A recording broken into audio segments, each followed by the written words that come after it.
Assalamualaikum warahmatullahi wabarakatuh. Nama saya Tri Kurnia, NIM 201110002758, kelas MA.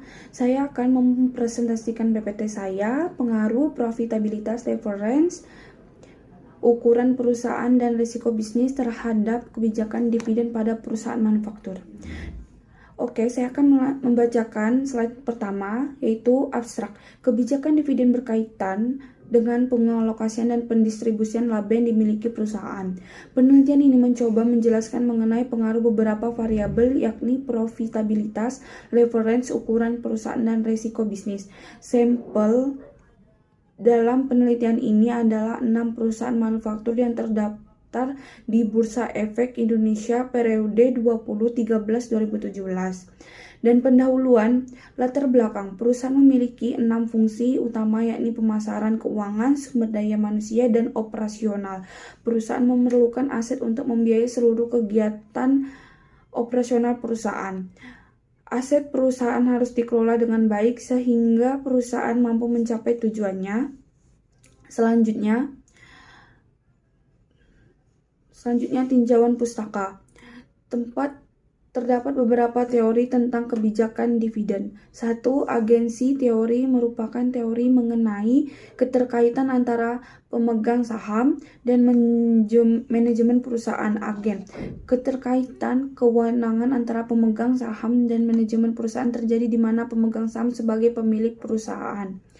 Kedua, dividend irrelevance teori yang dikemukakan oleh Miller dan Mondigliani MM.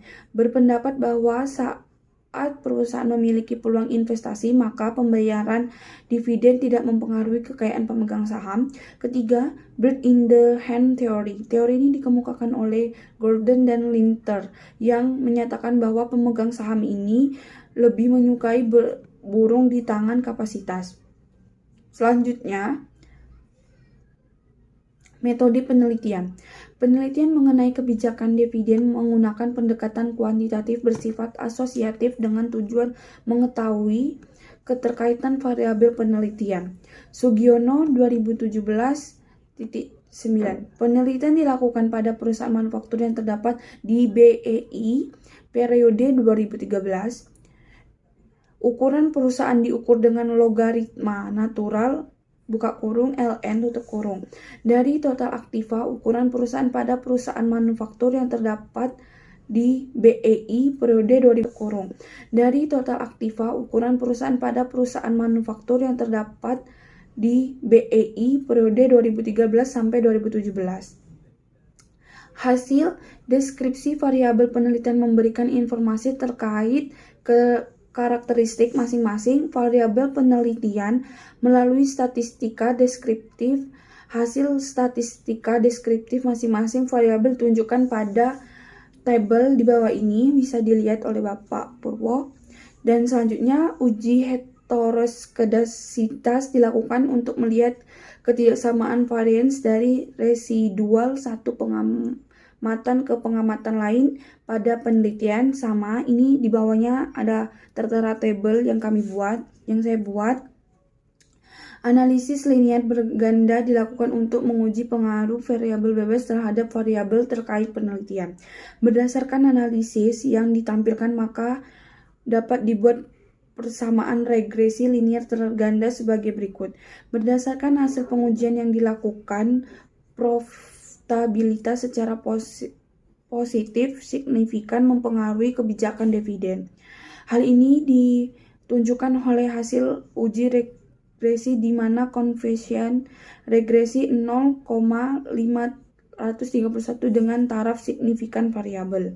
Kesimpulan, di bawah kesimpulan ini ada tabel yang saya buat dan simpulan dari hasil penelitian dan pembahasan yang telah dilakukan mengenai pengaruh profitabilitas, reference, ukuran perusahaan, dan risiko bisnis terhadap kebijakan dividen adalah sebagai berikut.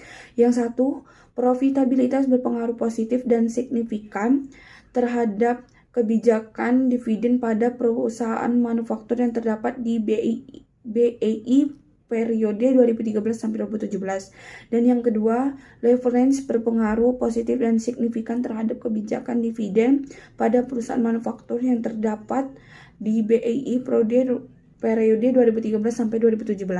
Dan ketiga, ukuran perusahaan berpengaruh negatif dan tidak signifikan terhadap kebijakan dividen pada perusahaan manufaktur yang terdaftar di BIE periode 2013 sampai 2017.